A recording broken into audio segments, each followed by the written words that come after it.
people right where they rode that. So we do that.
We don't know what's going to happen. If he comes falling out, well, they'll help us put him back together.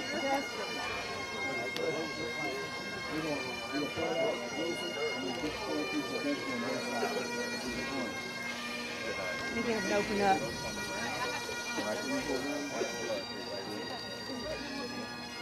Yeah. It's going to have to be wound up like that. Yeah, that's okay. Like a anchor rope.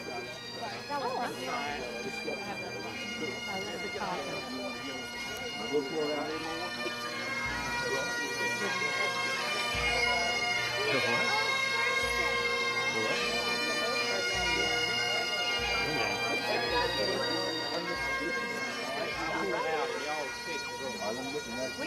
Y'all need to open up for that. Yeah, we need to go ahead and open up, please.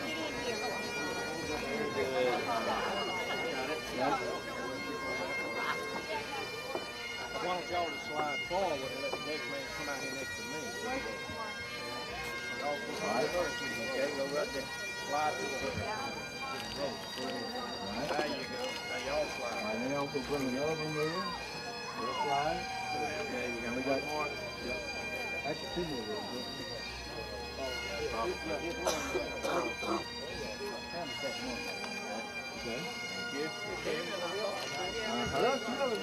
Mark, I picked it up when it was at the funeral home on one end. But that's what we did, but yes, we had all one grab. How many more you got?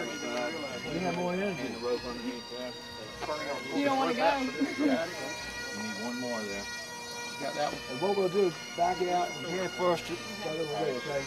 When they back it out, if everybody please step to the side. It's going to be heavy. All four, yeah. All right, we need one more. Got another rope here. Okay, we need to her. All right, go ahead with that.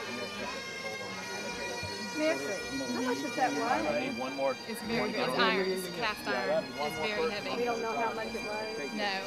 It's got to weigh at least 300, 400. They said minimum 200. Yeah, because they estimated 25 pounds apiece. All right, guys. What happened? Okay. Here we go. Don't tip on your rope. Yeah, watch out your rope. Billy, watch yours. It's hanging.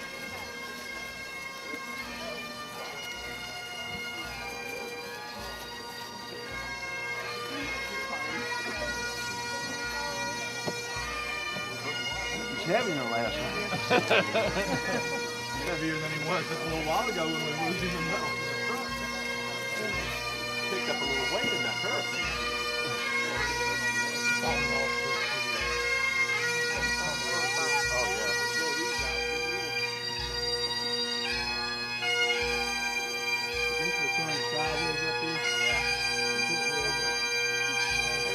How many people on the side view?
afternoon, and my, what a crowd we have today. Thank everybody for coming. This is amazing, the story that we're about to tell you of what's taken place over the last 200-something years. This is the great-great-great-grandfather, Major General John McIntosh, and when he died in 1826, the Georgian paper said, "Noble soul, Washington will greet thee." Well, this is the third time we put him in the ground, and Washington's tired of greeting him. So guess what? We're going to have a big to-do. But there's so many organizations, relatives, descendants, family, and friends that are here to make all this possible. This news is going all over the country. And Missy Brandt, who you'll be introduced to in a minute, without her, I call her Friday. But anyway, she put this together, and people have called from all over the country. Today, San Francisco, that's in California, you know, had the story about the general. Can you imagine? So it's big. This is huge. And being part of it is off the wall. I can't tell you how excited I am. Typical McIntosh, we like to be in the limelight. What can you say? Now, I'm not going to go on and on because Missy's going to have all good information. But last night, down in Darien, on the waterfront, was a neat inn, restaurant, and everything. A lot of people congregated there, and the story popped up about what's going to take place. Well, last night, he was at the funeral home where he's been for 4 years on a gurney outside. He looks like pretty rough shape, doesn't he? Well, we're going to take care of that. Last night, where's Chris Frame? Chris is in the Sons of Revolution with me, and plus we got the St. Andrew Society, the Sons of the American Revolution, the Savannah Pipe and Drum Corps. If I miss anybody, besides Cincinnati, and being members of all that, it's just because of him. But anyway, last night we were having a few libations, celebrating, and at the same time, about 10 o'clock last night, Chris and I looked at each other and said, let's go get the body. And we have permission anyway because we're going to get it today. So we had all that paperwork, all legal stuff done. Well, we got in my Dodge Ram, the two of us. We went and got him, took him back where everybody was partying, and guess what? We toasted him. The libations flowed until early in the morning. I don't know how his other two funerals were, but he's not going to forget this one. My mouth's a little dry from last night. You ready? All right, this is Missy. Missy Brandt, we worked together as tour guides in Savannah. God bless America. I can say that, can I? Yeah, okay, good. Thanks, Billy. I'm Missy Brandt. I'm the chair of the McIntosh County Historic Preservation Commission. That was Billy McIntosh, if you couldn't tell.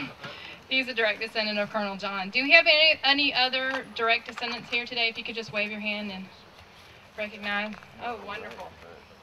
How many McIntosh descendants do we have here today? If you could just raise your hands.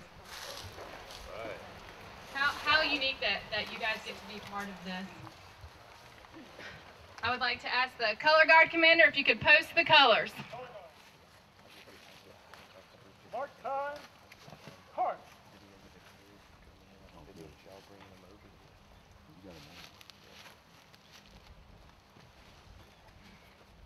Color guard, halt. I was worried where that story was going, I'll be honest. Present, I looked at Chris and I was like, you better do something. It's fine.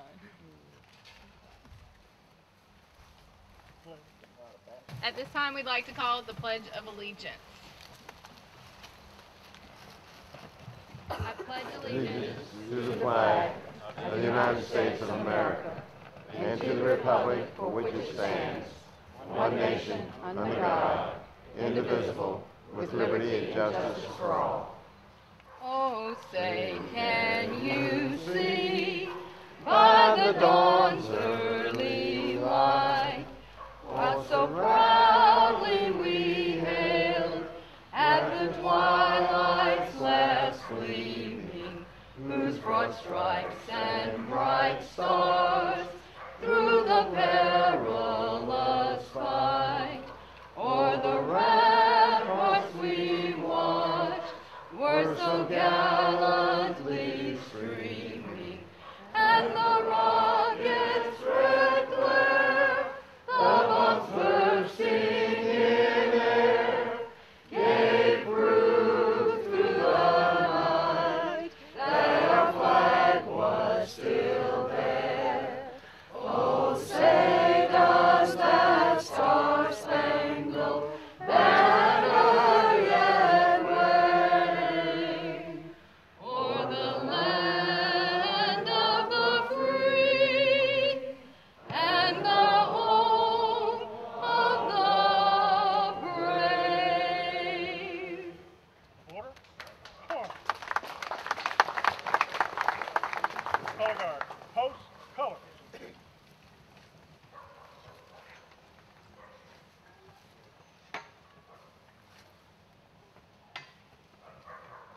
Right. Hey. Color right. Put.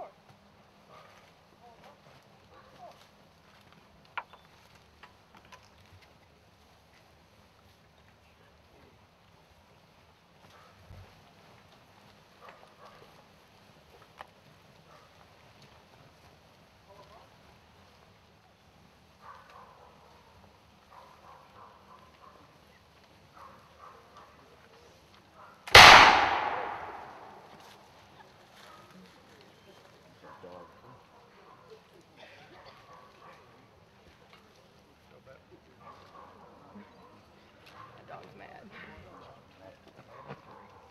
Major General John McIntosh, he was a lieutenant colonel in the Revolutionary War. Yes, those that would like to sit, they can sit. He was a Revolutionary War hero of his time, famous in 1778 at Fort Morris-Sunbury, who, when the British showed up, he told them to come and take it. Huzzah! Well, they didn't that day, but they did come back 45 days later. He was in his 20s at the time. He was defiant. He grew up in this family that settled in 1736. McIntoshes came from the Scotland Highlands, here at the bequest of General James Oglethorpe.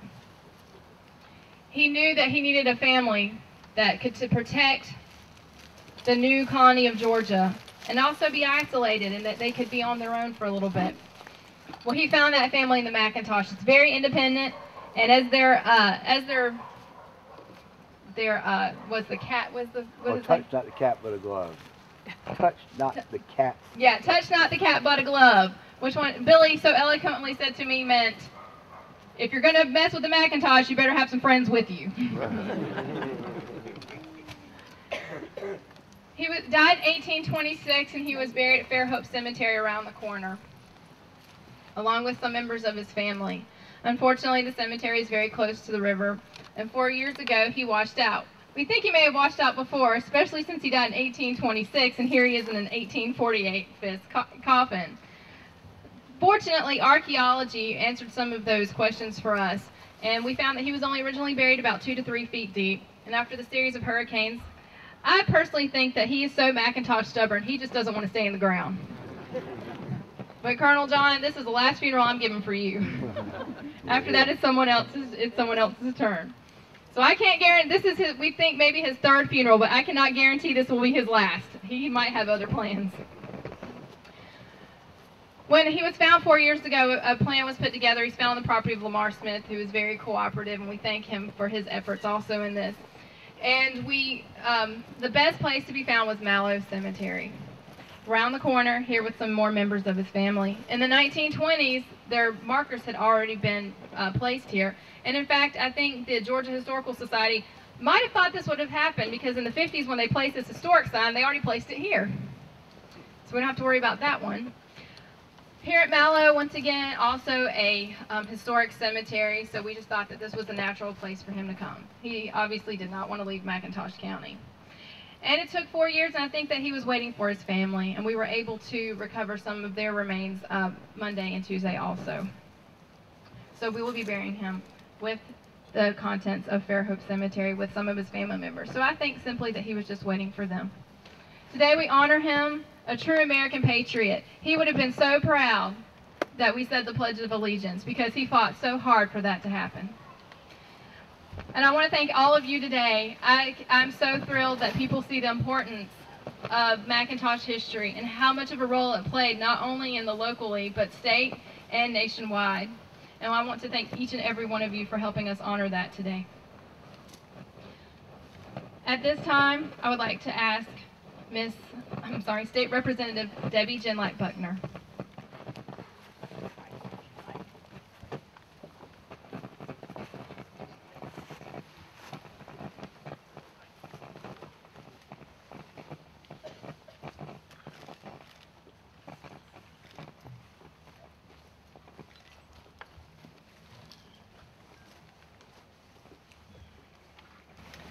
Good afternoon. I'm Debbie Gignilliat Buckner, and I'm a state representative from the west coast of Georgia. I represent part of Columbus. But it's always been amazing to me how much of my heart is here in McIntosh County, Glenn County, and in Chatham County. My father's side of the family are descendants of a niece of Colonel John McIntosh. My great-great-great-grandmother was Jane Constantina McIntosh Gignilliat, and they lived right here in this area at Mallow, actually. I am very pleased that things have worked out, that he can be taken care of. But the first time I came to this cemetery years ago as a child with another great uncle that was